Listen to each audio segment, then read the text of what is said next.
Te louvo, Pai, te agradeço por essa escola bíblica dominical, pelos teus filhos que o Senhor trouxe até aqui, por todos aqueles que vão assistir esse material. Eu te peço, usa-me como instrumento para expor com fidelidade esta aula e que seja proveitosa para todos nós e glorifique o teu nome, Senhor. Prepara nossos corações para receber, Senhor, a tua boa semente e traz edificação para a tua igreja, eu te peço, em nome de Jesus Cristo. Amém. Então, queridos, nós estamos fazendo um panorama, um sobrevoo nas Sagradas Escrituras. A ideia é nós termos uma noção geral do que cada livro das Sagradas Escrituras diz, né?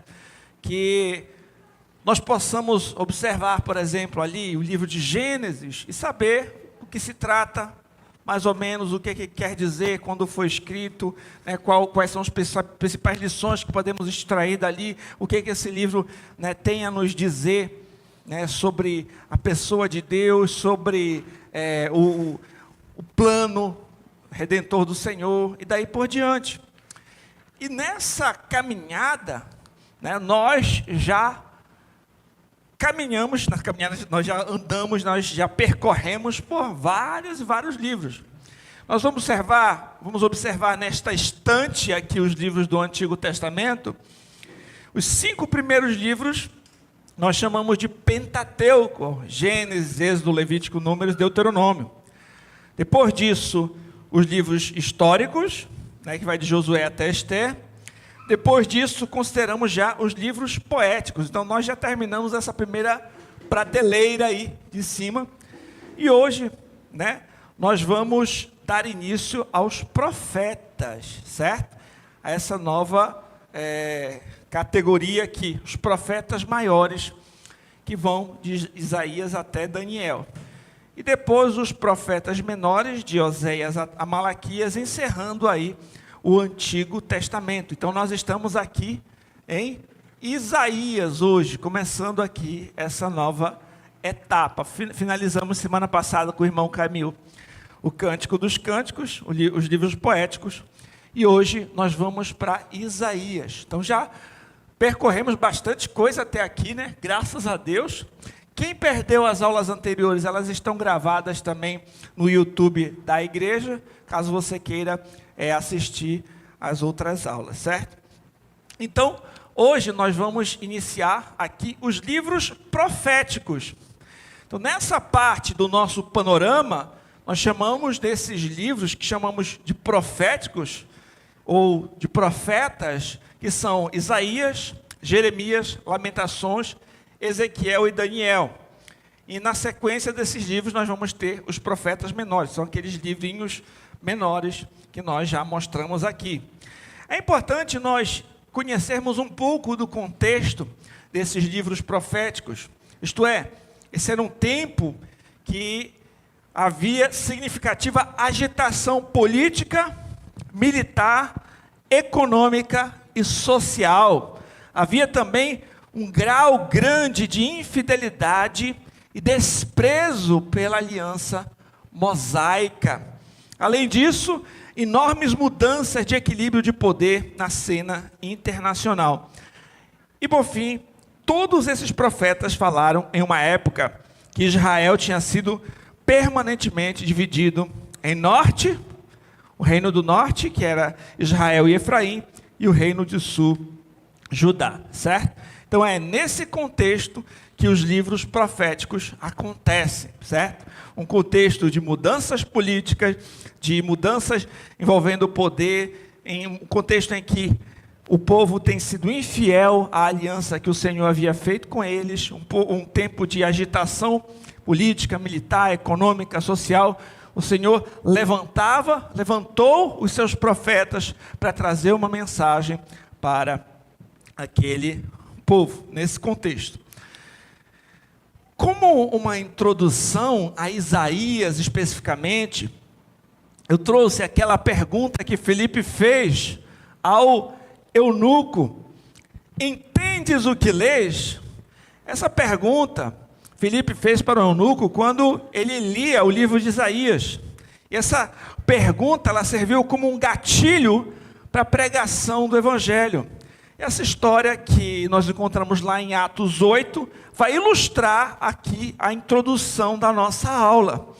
Porque naquela história, o eunuco ele estava numa carruagem, lendo o profeta Isaías.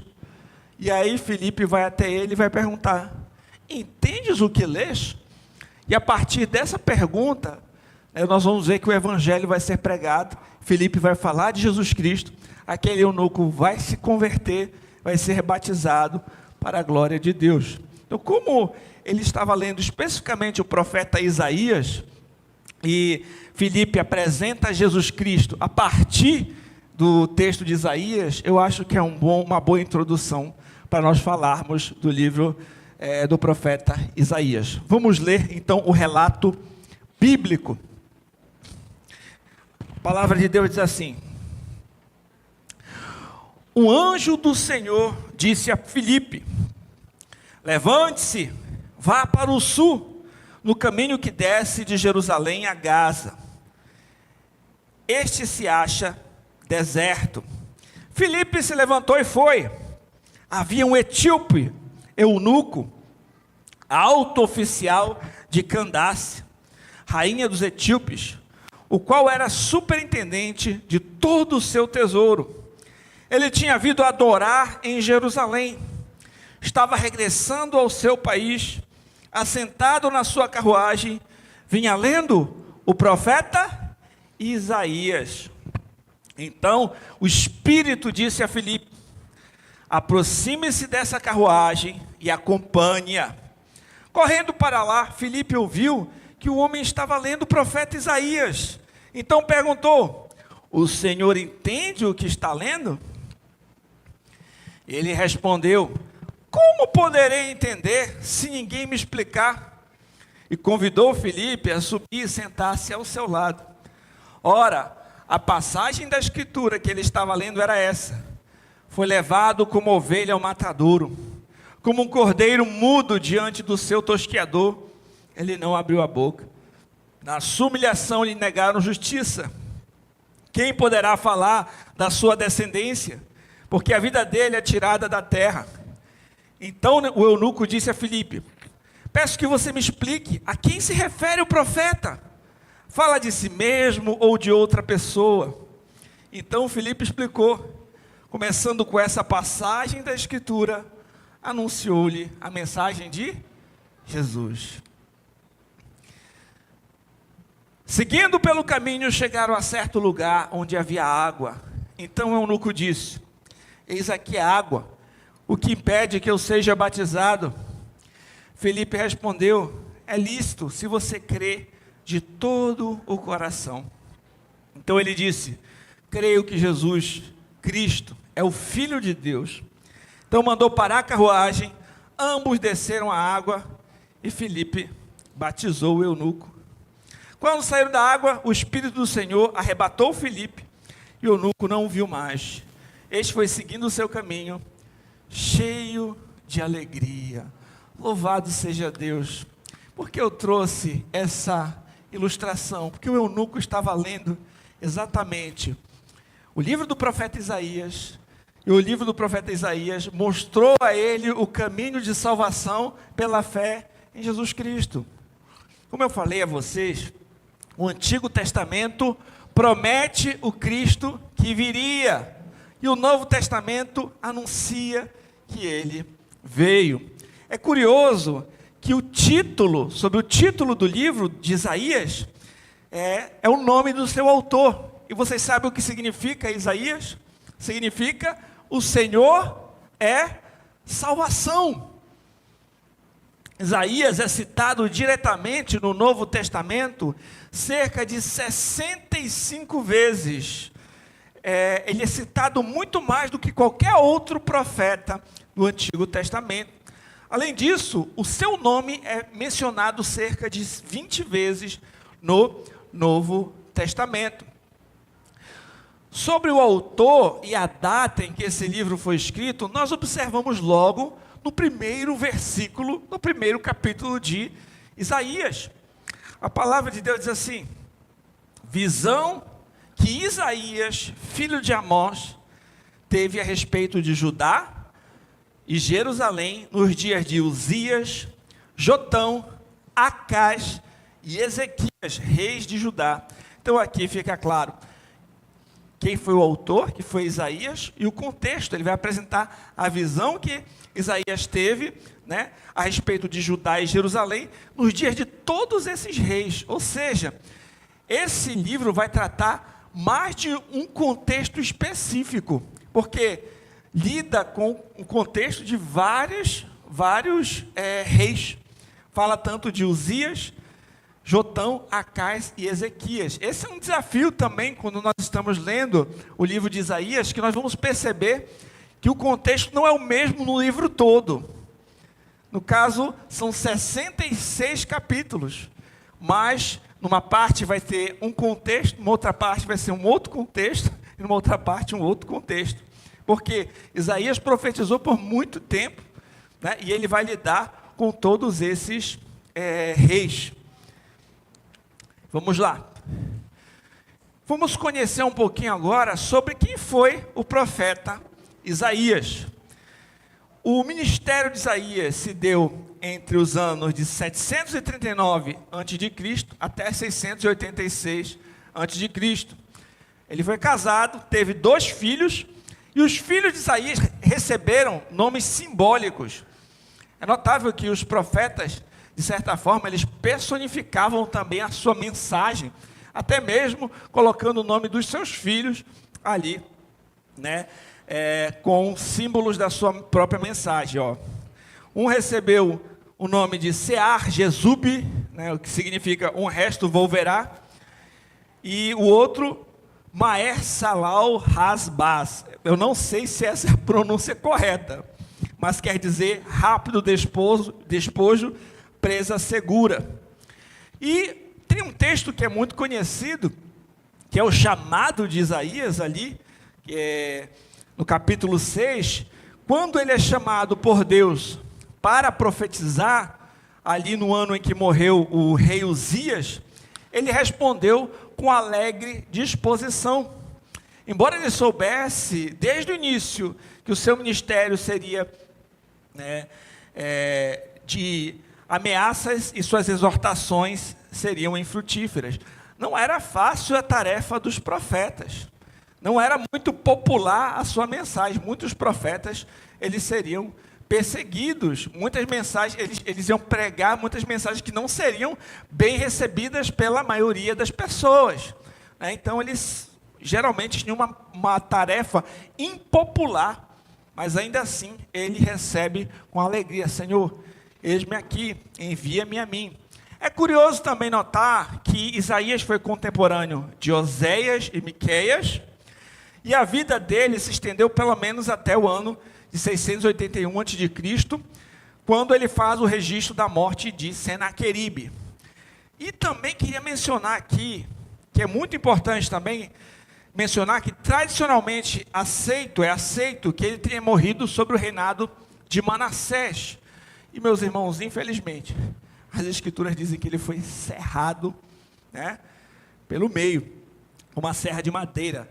Isso é uma inferência, né, de lá de Hebreus 11:37, que fala daqueles que foram partidos, serrados ao meio. Então a tradição diz que Isaías morreu dessa maneira. Ele foi também um mártir que confiou no Senhor até o final e sofreu e morreu dessa forma. O livro do profeta Isaías pode ser dividido em 3 partes. Primeiro, rebelião. Isso vai dos capítulos de 1 ao 39. Segundo, redenção. Isso vai dos capítulos 40 ao 55. Em terceiro, restauração, que vai dos capítulos 56 até o final do livro, até o capítulo 66. Então nós vamos considerar essa primeira parte agora, rebelião, dos capítulos de 1 a 39 deste livro. Os capítulos de 1 a 39 falam do tempo em que Judá, o reino do sul, está sendo ameaçado pela Síria. O profeta insiste que Os maiores perigos que a nação corre e que podem levá-la ao desastre são pecado, desobediência, falta de fé em Deus. Com palavras e por meio de atos simbólicos, o profeta faz apelo ao povo e às autoridades do país para que vivam uma vida de honestidade e de justiça. Isaías anuncia a futura vinda de um descendente de Davi, que será o rei ideal, né? Então, mais do que temer ao ataque da Síria, é importante temer a quem? A Deus. Todas as coisas, meus irmãos, acontecem debaixo da soberania e do governo de Deus.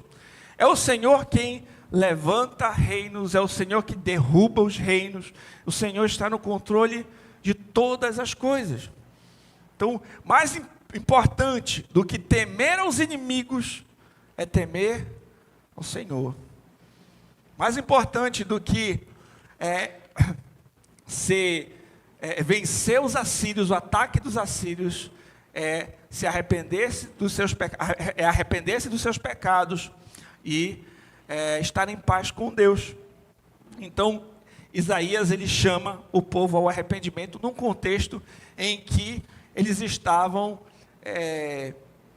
com as guardas baixas e mergulhados em pecados contra o Senhor. No livro do Raymond Brown, ele vai dizer, na primeira parte do livro, Isaías tem uma porção de coisas sérias a dizer sobre o pecado do homem. Quando você começa a sua leitura, Isaías, você vai observar quanto ele vai falar a respeito de pecado. O capítulo 1 dá o esboço de algumas delas. O pecado é descrito como rebelião, ignorância, um fardo pesado, doença. Em sua insensatez, as pessoas imaginam que mesmo que as suas vidas sejam ofensivas para Deus, elas podem ganhar a sua aprovação pelo oferecimento de sacrifícios. Ele deseja tanto limpá-las e perdoá-las, mas eles prosseguem em seus pecados egoístas contra outras pessoas, bem como contra Deus. Então você observa que eles estavam mergulhados em seus pecados, sem arrependimento, e pensavam que poderiam conseguir a aprovação de Deus simplesmente trazendo sacrifícios. Sacrifícios sem mostrar a sinceridade, sem mostrar um arrependimento verdadeiro, sem mostrar uma verdadeira devoção a Deus. Sacrifícios que são agradáveis a Deus são um espírito contrito, quebrantado, um arrependimento verdadeiro, uma fé genuína, não simplesmente você tentar limpar sua consciência por meio de um ato religioso, sendo que o seu coração nem está ali. Esse que era um problema. E o povo estava confiando em coisas erradas, no lugar de confiar no Senhor. O nosso próximo slide vai mostrar isso. Em primeiro lugar, eles estavam confiando em outros reis. Eles estavam se voltando para reis estrangeiros. Por exemplo, confiaram no rei do Egito, na medida que os assírios se tornavam uma ameaça. Então estavam confiando em outros reis. Olha, a nossa segurança pode estar ali no rei do Egito, ele pode nos ajudar a vencer, quando deveriam confiar no Senhor. Além disso, eles estavam confiando também em outros deuses. Deuses aqui com D minúsculo, que sabemos que são ídolos. Então, por esse motivo, ao longo do livro de Isaías, o profeta ataca a idolatria do povo. É dito nesse livro que eles consultavam até espíritos.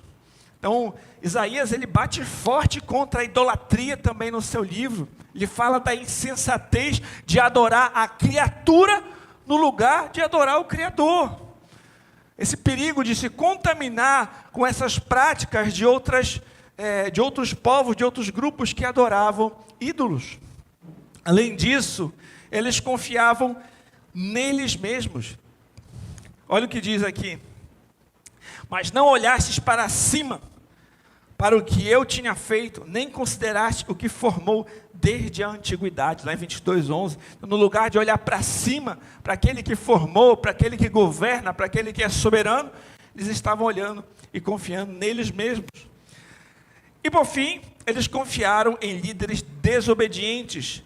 tiveram certas ocasiões que os líderes se desviaram do caminho do Senhor e eles seguiram os líderes. Queridos, é certo que nós temos que obedecer e seguir os nossos líderes, mas quando esses se desviam do caminho do Senhor, nós devemos, é melhor obedecer a Deus do que aos homens. Temos que seguir ao Senhor. Então eles confiaram nas coisas erradas. Esses eram os problemas ali que nós observamos nessa primeira parte do livro de Isaías. E nos capítulos 40 a 55, nós vamos para a segunda parte, que é a redenção. Esses capítulos falam de um povo que tem sofrido desgraça, está fora do seu país, humilhado, explorado e sem esperança. Como eu falei, aqui nós já vamos observar um outro contexto. Aqui já é o povo que está sendo levado para o cativeiro. É nessas condições que o profeta anuncia a libertação dos israelitas, garantido que Deus o trará de volta do cativeiro para que possam começar uma nova vida na terra de Israel. Assim Deus se mostra o Deus da história, aquele que tem um plano para o seu povo, o qual terá a missão de ser bênção para todas as nações da terra. As passagens a respeito dos servos do Senhor estão entre as mais conhecidas do Antigo Testamento. É lembrado que o povo também foi levado ao cativeiro na Babilônia e passou um tempo ali. E um detalhe aqui, meus irmãos, tudo aquilo que o profeta Isaías falou se cumpriu, mostrando que ele era um profeta verdadeiro de Deus, certo? É interessante, por exemplo, quando a gente lê o livro de Daniel, e nós observamos também as profecias que o Senhor mostrou, revelou a Daniel, elas também se cumprem perfeitamente na história, a respeito de cada reino e de cada etapa da história se cumprindo.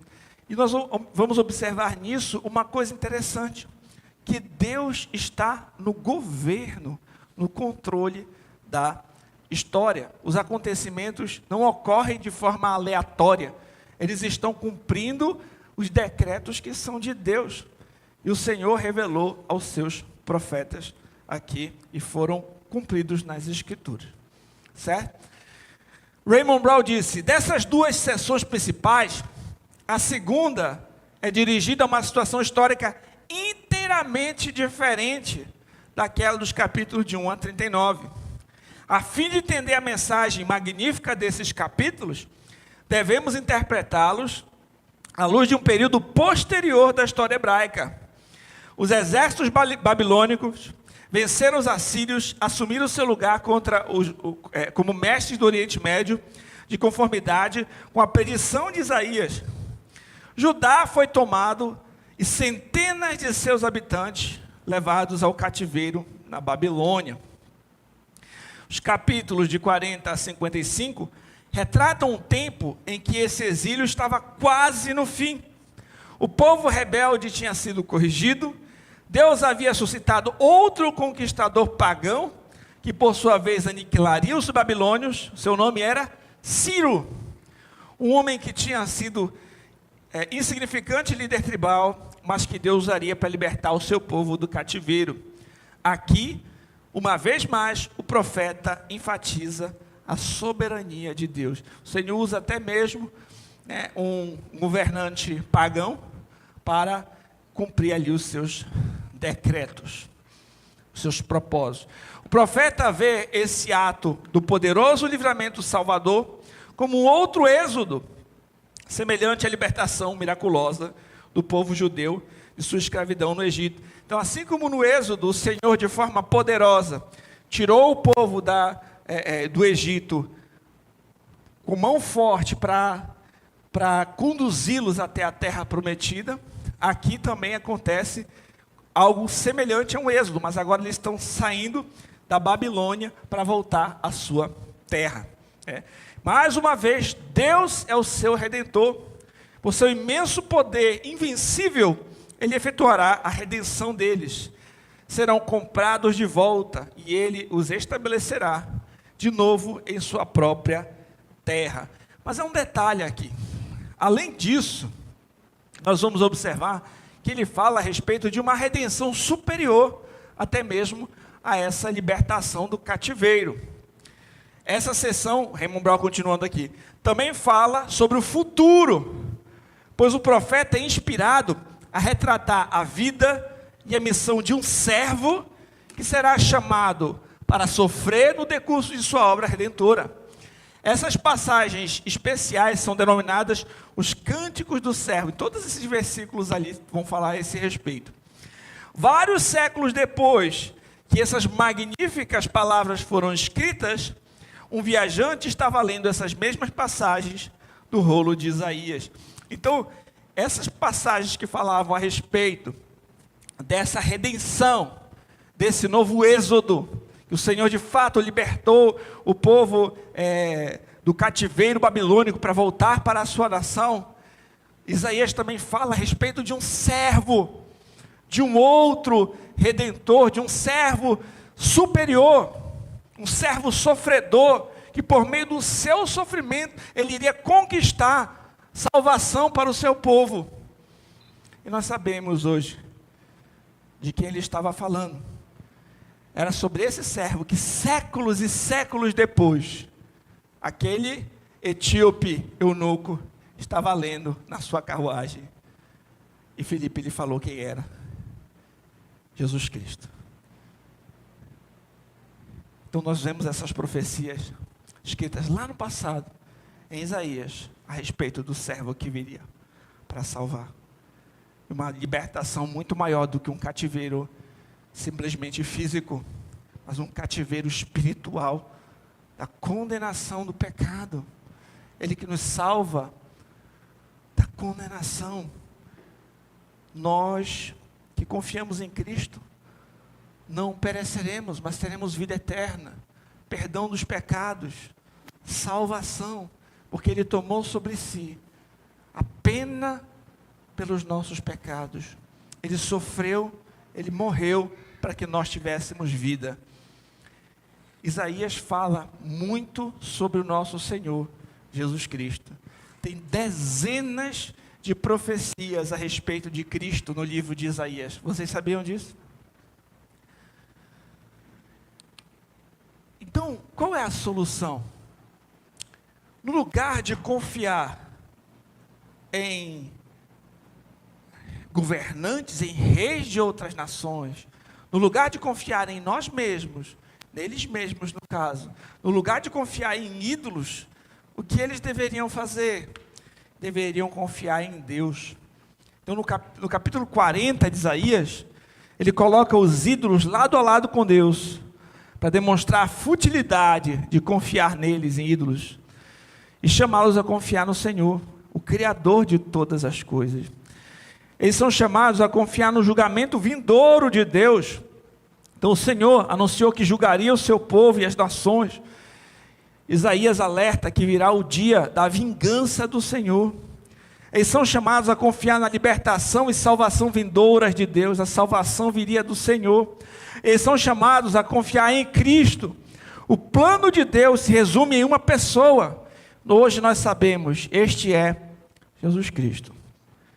Neste livro aqui, o panorama do Antigo Testamento, eu encontrei de forma organizada várias profecias que nós encontramos em Isaías sobre o Senhor Jesus Cristo. Eu vou ler para vocês, capítulo 7.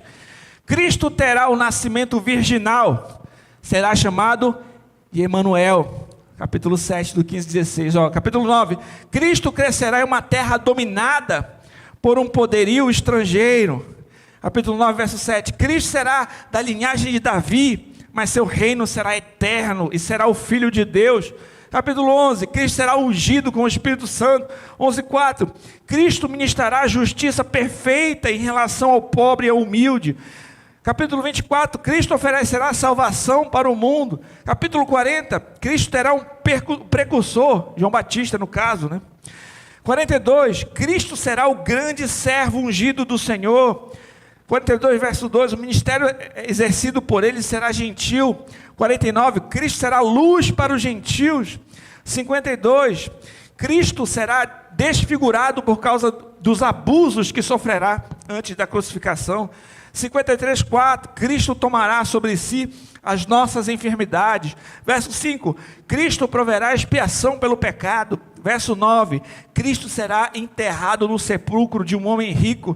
53:10, o Pai prolongará seus dias ao ressuscitá-lo dos mortos. Todas essas profecias a respeito de Jesus Cristo foram ditas lá no livro de Isaías, centenas de anos atrás, e se cumpriram especificamente e perfeitamente na vida e na morte e na ressurreição do nosso Senhor Jesus Cristo.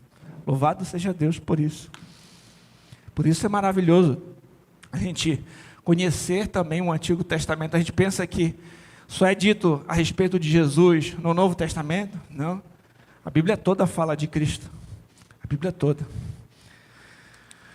O Mark Dever, em seu livro, disse assim: em Isaías, a solução de Deus não é apenas uma imagem abstrata, desfocada de si mesmo como libertador.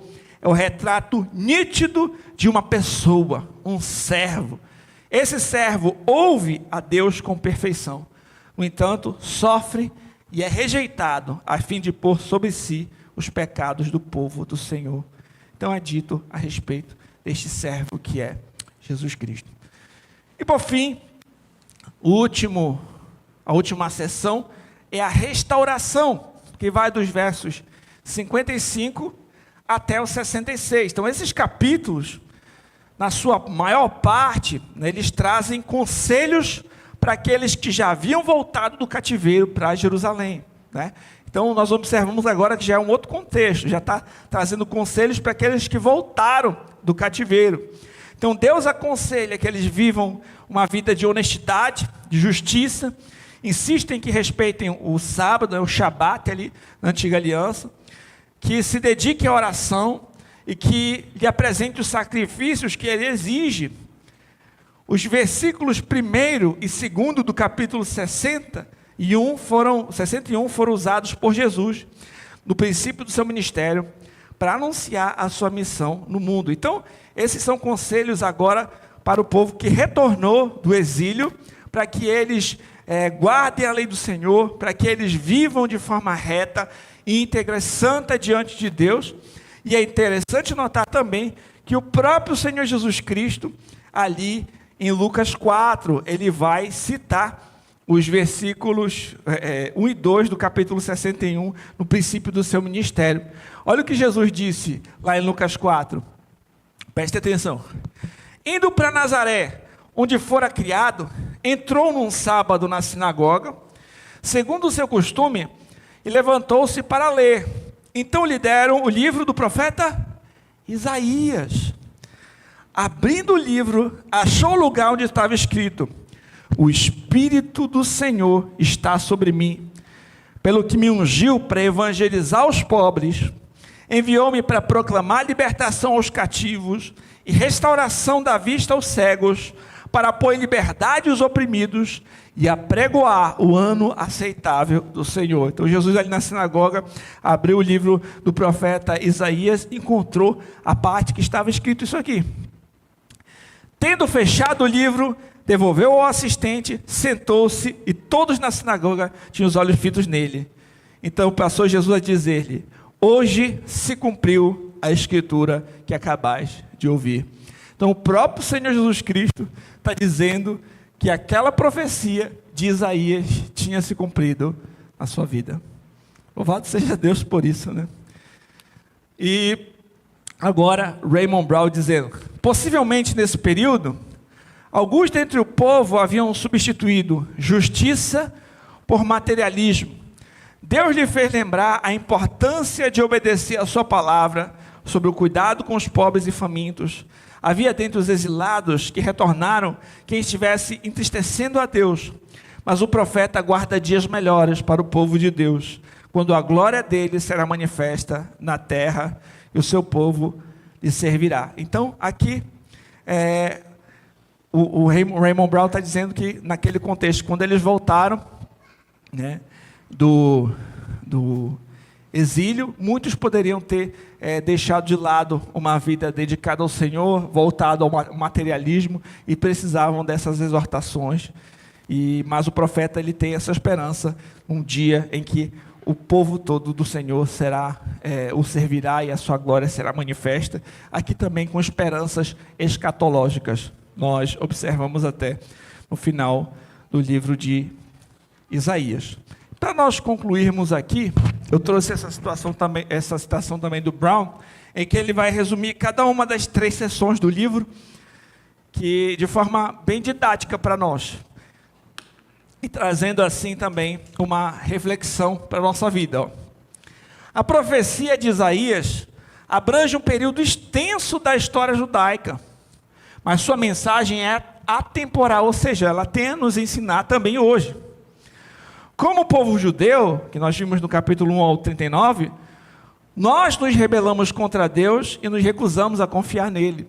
Quando a gente lê ali os primeiros capítulos de Isaías, a gente tem que pensar assim, olha aquele povo ali, né? Caramba, nós também não pecamos? Então, nós também precisamos lidar com os nossos pecados. Nossa, esse pessoal lá do passado era... Quantas vezes nós também não transgredimos as leis de Deus? Quantas vezes nós não agimos de forma pecaminosa, orgulhosa? É interessante também que o Isaías, ele também bate no orgulho. Em muitas partes do livro ele fala contra o pecado do orgulho, né? Então, assim como aquele povo, nós pecamos também contra Deus por diversas vezes. Enquanto estávamos na tirania e servidão de nosso pecado e culpa, ele enviou seu servo e filho para ser o nosso Redentor, né? Então, Deus enviou seu Filho ao mundo, Jesus Cristo, quando nós ainda éramos pecadores. Ele morreu para pagar o preço pelos nossos pecados. Então, assim como aquele povo foi libertado, assim como o povo de Israel foi libertado do Egito, assim como esse povo foi libertado também do cativeiro babilônico, nós, os que cremos no Senhor, fomos libertados do cativeiro muito pior. Em Efésios 2 fala que Ele nos deu vida, estando nós mortos em nossos delitos e pecados. Nós andávamos outrora segundo o curso deste mundo, segundo o príncipe da potestade do ar, o espírito que agora atua nos filhos da desobediência. Éramos, por natureza, filhos da ira. Então o Senhor nos traz tão grande salvação por meio do servo sofredor, Jesus Cristo. Então esse que foi prometido no livro de Isaías é o nosso Redentor, é o nosso Salvador, que vem nos libertar da condenação de nossos pecados. Nada do que nós fazemos poderia trazer essa salvação para nós. A gente não tem condições de resolver esse problema. Se não fosse Jesus Cristo ser moído na cruz do Calvário, ter vertido o seu sangue, expiado nossos pecados, todos nós estaríamos ainda perdidos e em nossos pecados. Então, Ele é o nosso Redentor, Ele é o Filho, é o nosso Salvador. E uma vez que recebemos em nossas vidas como nosso Salvador, precisamos trazer-lhe nossa constante obediência. Então, assim como o povo quando volta do exílio, Isaías vai chamá-los a uma vida dedicada, santificada ao Senhor, nós que confiamos em Jesus Cristo, precisamos também caminhar em novidade de vida, precisamos andar em santidade, para a glória de Deus. Nós amamos porque Ele nos amou primeiro. Como nós demonstramos nosso amor por Deus? Obedecendo aos seus mandamentos. Seus mandamentos não são pesados, seus mandamentos não são uma tentativa de nós nos salvarmos por meio de nossa obediência. Nós obedecemos para a glória de Deus e para o nosso deleite. É um prazer para aquele que foi salvo agradar ao seu Senhor. É um prazer para aquele que foi redimido querer obedecer àquele que lhe salvou. Nós amamos a Deus e obedecemos por amor. Então, agora que fomos resgatados, fomos justificados, adotados, nós vamos continuar vivendo naquela mesma velha vida, mergulhados em nossos pecados e maldades? Jamais, de maneira nenhuma. Vamos pecar porque o Senhor nos libertou da condenação? Jamais. Nós vamos buscar santificação. Vamos buscar uma vida dedicada ao Senhor. Vamos buscar observar como podemos honrar o Senhor com as nossas vidas. Amém? E nós vamos encontrar em Isaías assuntos principais que podem nos ensinar muito a respeito de Deus, a respeito de nossa vida cristã, a respeito de como as coisas são. Quais são alguns assuntos principais que encontramos em Isaías? Primeiro, Deus se ofende com rituais religiosos que, por mais comoventes que sejam, escondem um coração vazio e uma vida negligente. Não adianta uma pessoa, agora fazendo uma reflexão para a nossa vida aqui. Por exemplo, não adianta uma pessoa simplesmente querer aparentar para os outros que é uma pessoa religiosa. Não adianta de nada. Deus, Ele conhece o coração. Ele conhece as motivações do coração. Eu vou bater ponto na igreja para mostrar para os meus pais que eu sou, que eu estou na igreja. Ou quero mostrar para as pessoas que eu sou um religioso. Você faz isso para o Senhor? É de coração a sua adoração? Entende? Qual é a motivação? Tem pessoas que estão, às vezes, na igreja porque querem agradar outras pessoas. Porque, às vezes, ele está interessado numa moça da igreja. Às vezes é porque os pais sempre levaram e é o costume.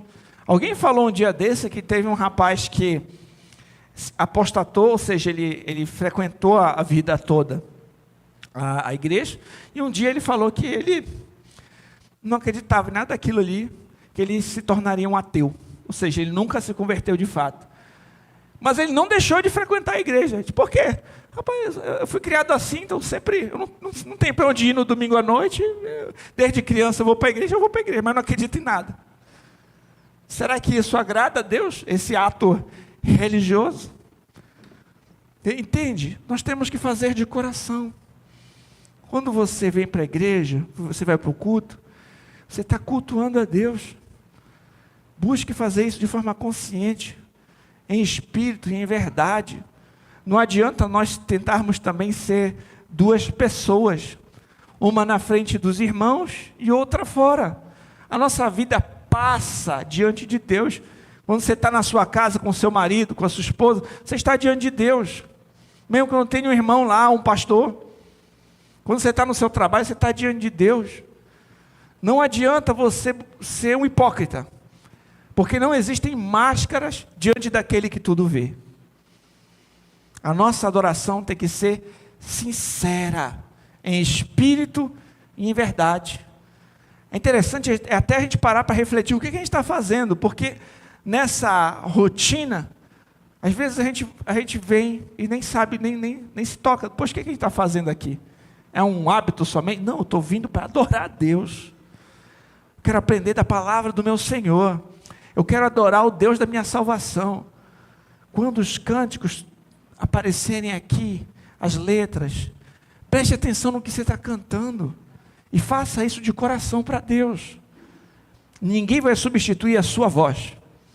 Ninguém vai substituir a sua adoração pessoal a Deus. Faça isso de coração mesmo. Entende? Não uma religiosidade que você está acostumado a fazer. Mas faça isso para a glória de Deus. O Senhor conhece o seu coração. O Senhor sabe da sua sinceridade ou da sua falsidade. Segundo, o verdadeiro povo de Deus haverá de ser uma comunidade multinacional de adoração e paz para sempre. A cultura predominante de um mundo novo. Então é interessante que lá desde Isaías já falava a respeito desse avanço, o reino do Senhor, ele não se limitava somente à nação de Israel. É interessante como nós vemos no Novo Testamento, Jesus dizendo, toda a autoridade me foi dada nos céus, na terra, vão, façam discípulos de todas as nações. O Senhor salvaria pessoas de todo povo, tribo, língua, nação. Deus se opõe a todas as manifestações de orgulho. Orgulho é algo pecaminoso também, que nós temos que sondar os nossos corações. Quantas vezes o Senhor Jesus Cristo não chamou a atenção, por exemplo, dos fariseus, dos escribas? Quantos ais ele não falou? Quantas vezes o Senhor Jesus não ensinou a fazermos as coisas em secreto e não procurando os aplausos dos homens, né? Então nós temos que tomar cuidado com o orgulho, com o desejo de engrandecimento próprio, no lugar de tentar glorificar a Deus. Cuidado com a arrogância, com a soberba. Nós vemos também que os ídolos tolos, criados pelo homem, estão fadados à destruição.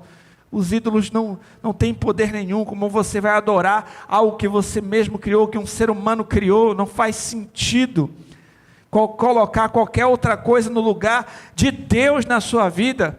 É idolatria. Idolatria não é somente quando você adora uma imagem, mas quando você coloca qualquer coisa no lugar de Deus na sua vida. O que pode ser um ídolo, pastor? Qualquer coisa que não seja o Senhor. O coração humano é uma fábrica de ídolos. Se nós não nos atentarmos, é possível que nós coloquemos coisas, pessoas, posições, dinheiro, alguma coisa no lugar de Deus na nossa vida. Quando a gente faz perguntas assim, eu não viveria sem, geralmente a pessoa vai falar o nome daquilo que ela mais ama. E se não for o Senhor o primeiro lugar, pode ser que ela esteja colocando logo o ídolo. Eu morreria sem. A coisa mais importante para mim é. Qual é a resposta? Entende? Vamos lá. Quinto, o juízo de Deus reduzirá o seu povo a um remanescente. Ainda assim, o seu propósito final é o alegre triunfo da sua graça. Sexto, Deus é capaz de condenar as pessoas, tornando-as cegas e surdas à sua palavra de salvação. Sétimo, a única esperança do mundo reside em um único homem, o rei davídico prometido, o servo sofredor, ungido para pregar o evangelho, único vitorioso sobre todo o mal. Oitavo, Deus está de forma ativa, usando a criação e a história, até mesmo os erros humanos para a sua glória. Então Deus, é interessante esse ponto aqui da soberania de Deus, que até os erros humanos, Deus utiliza para a sua glória. Por exemplo, Herodes e Pilatos fizeram aquilo que a mão de Deus já tinha decretado que aconteceria. Por meio da morte de Cristo, Ele traz vida para o seu povo, salvação. O José é vendido pelos seus irmãos. Deus usa a vida dele para salvar o seu povo e para depois ter uma linhagem para o Messias. Então Deus é perito em transformar o mal em bem.